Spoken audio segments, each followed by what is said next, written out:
Hey guys, Marissa at KitchenTableStamper.com. Today I've got this gorgeous Just For You box. It's a no adhesive box. You can store these little guys flat. It's a big box. It's 4 by 6. There's absolutely no adhesive.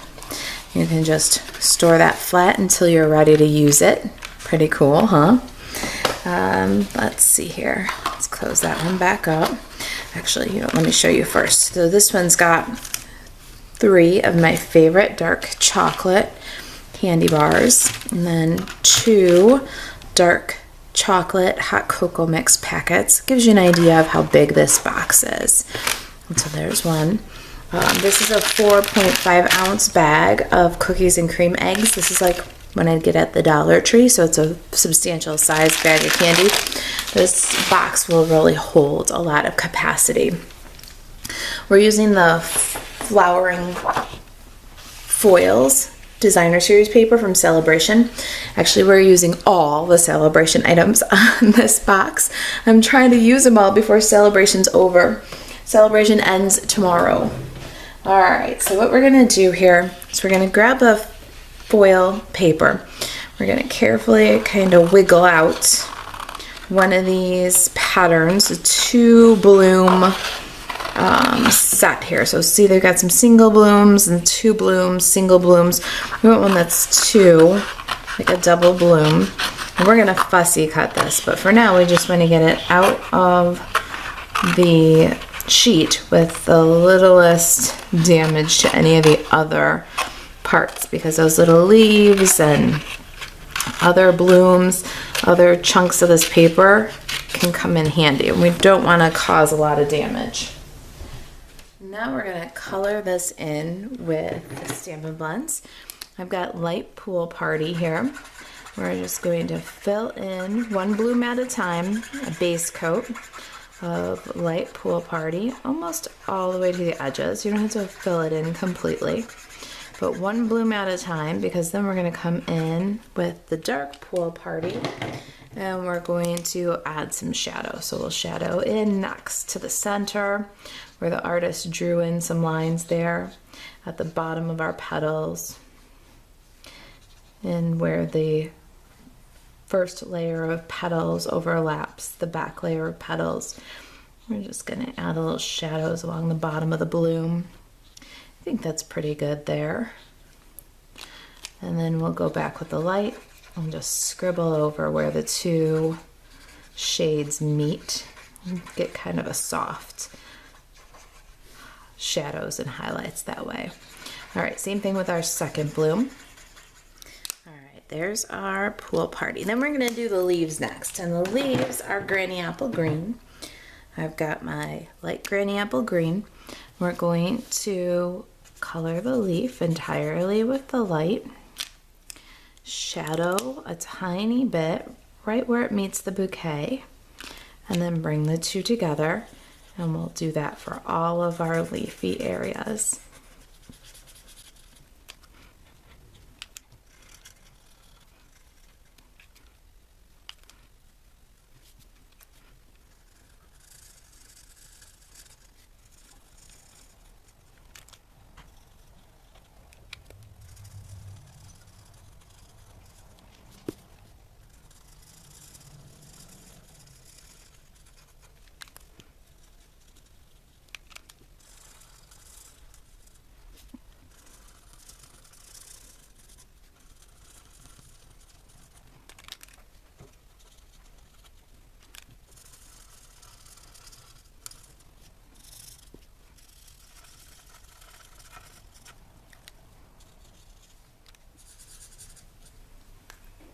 All right, there's our Granny Apple Green leaves. Got a light Daffodil Delight marker here. We're gonna just color in the centers. No shading, you just color it in with the light Daffodil Delight. And I've got light Highland Heather. We're gonna color in the berries with light Highland Heather. Again, no shading, just color in. And then last, we've got these little buds at the end here. I'm gonna do those with dark Pool Party and just touch the very ends with the light Pool Party to highlight.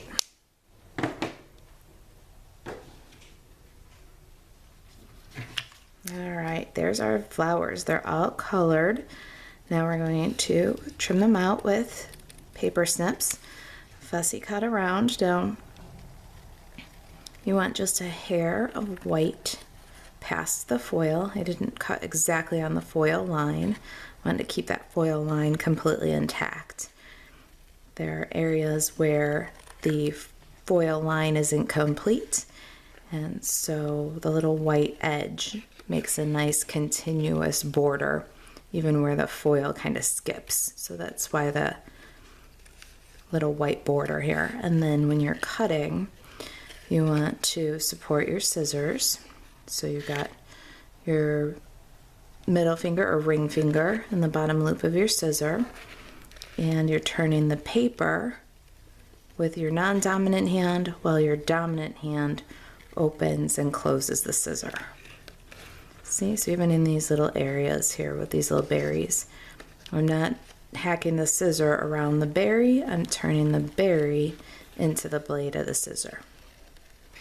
All right, trim that out, and then we'll work on our box. All right, there's our bouquet. Isn't that gorgeous? Okay, we can set this aside for just a minute. Next up, we're going to build the base of our box, this fun no adhesive box. I've got a piece of Pool Party cardstock here, and this is 11 inches by 8 inches. And just take a 1/2 inch off of the 8.5 inch side, and you're all set to go. And we're going to score here at 1 inch, at 2 inches, at 6 inches, and at 7 inches. Then rotate, and we're going to score at 1 inch and at 7 inches. And there's the base of our box. Now for the folds, we're going to have to get a ruler and keep our stylus. But to make it easy to remember which folds we're scoring the diagonal on, let's go ahead and take the very bottom corner out of each side here. So very bottom, you got two little squares. We're going to take out that far corner, and we need to make diagonal scores in each of the remaining squares. We're going to do diagonals from the inside to the outside, and what you want to remember is like an X out. Okay, so if there was a big X and it center point X through like a strikeout, that's the way that your diagonal should go. So from this outside corner to this inside corner, we're going to use a ruler and a stylus and score a diagonal. And then here, from this inside corner to this outside corner, see? So if there was like a big X, a big strike through here, that's how your scores would go. Now same thing for this one. Go from the outside, outer upper, to inner lower. Line up your ruler.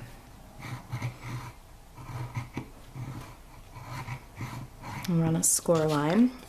And now if it were a big strike through, it would go from upper inner to outer lower. See? Hopefully that'll help you remember which way your angle should be while you're doing those diagonal folds. Now, we're going to take a bone folder and work all these creases.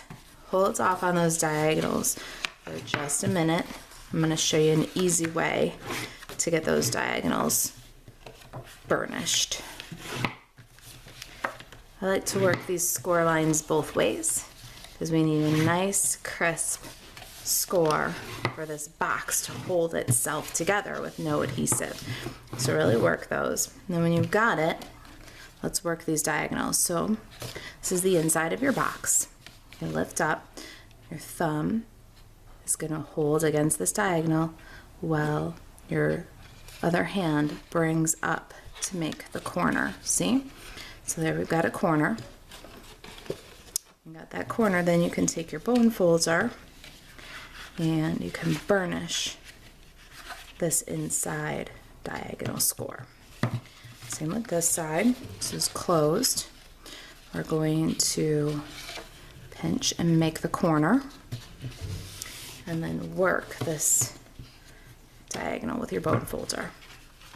So there's your back of your box and the lid. See how it folds over?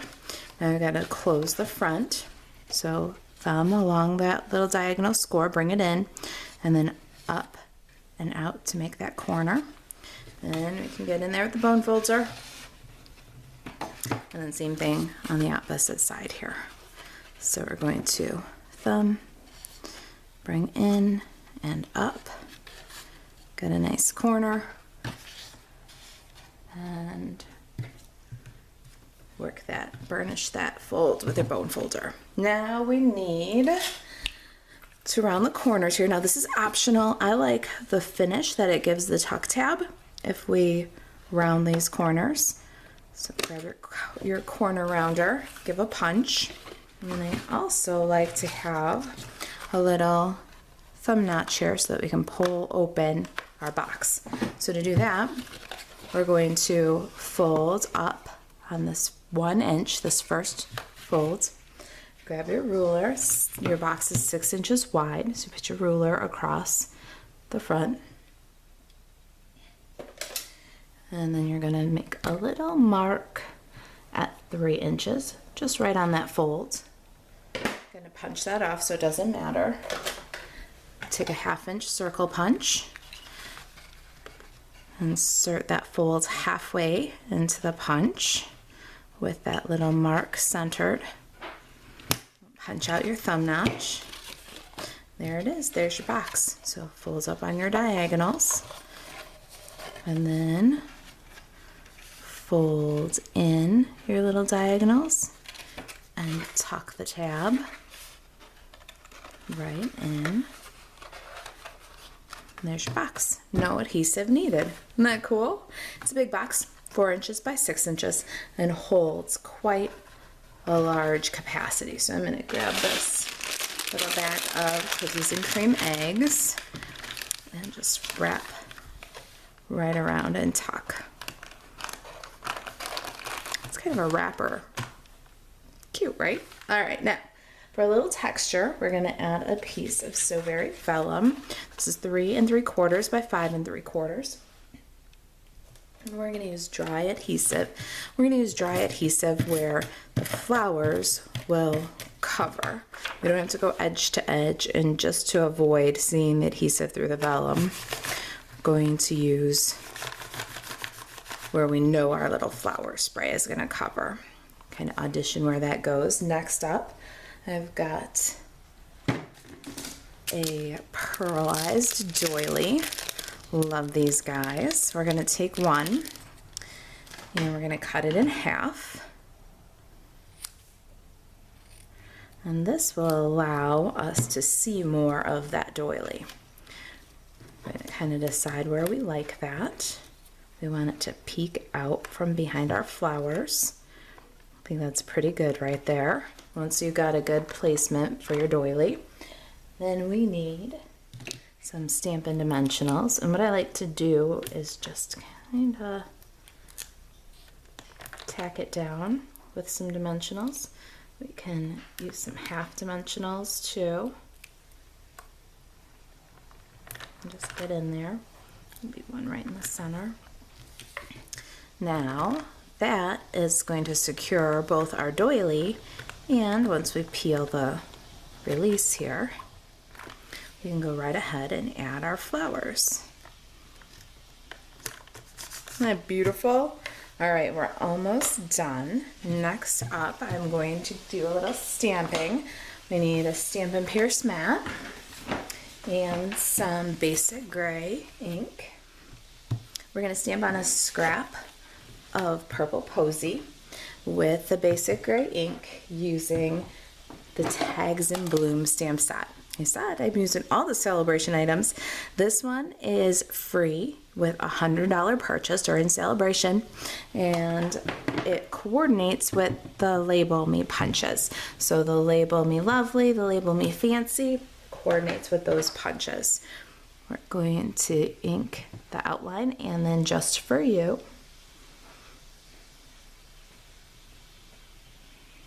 You can put just a little to the right of center because we're going to punch it out. The Label Me punch. So just slide that guy in there and punch out.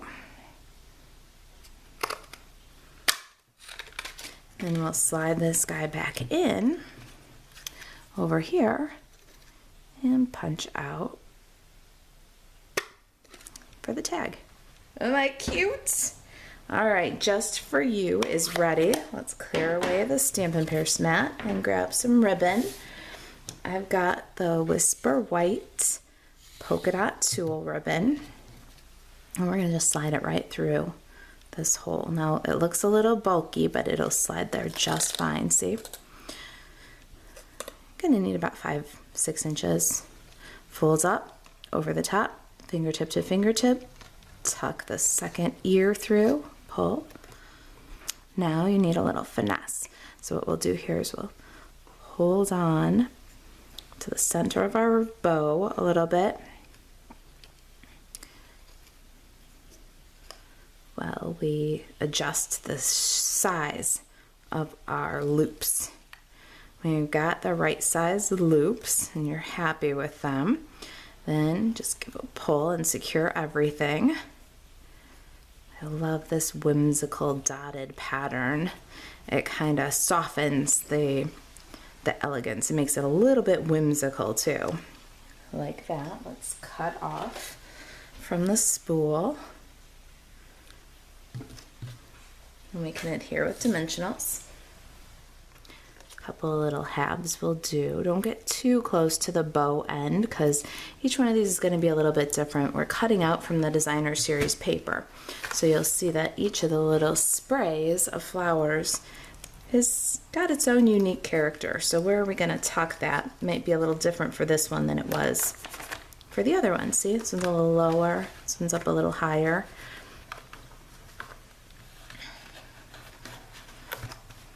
Our last touch here. I love this last little touch. We're going to take our Butterfly Duet, another free with a $100 purchase celebration item. We're going to cut a couple of little butterflies. And there they are, two pretty little vellum butterflies. Let's fold the wings up. So hold the body to the right side of the body and then lift up the wing. Do the same thing on the other side and you'll end up with a little flat space there. The body will be flat and the wings will be lifted. And in this little flat space that you've created, you can add a mini glue dot. You just stick the body to the mini glue dot and then lift. And we'll add them to our little box with the wings all lifted up. Isn't that cute? One more. Such a sweet little touch these punched butterflies make. You can do them from vellum, foil, pattern paper, and they make such a nice accent. It's a great little freebie item. All right, there they are, just for you. If you've got any questions about celebration, if you've got any questions about the project, if there's anything I can do to help you stay crafty, email marisa@kitchentablestamper.com. And to shop 24/7, buzz over to marisaalvarez.stampinup.net. Thanks for watching.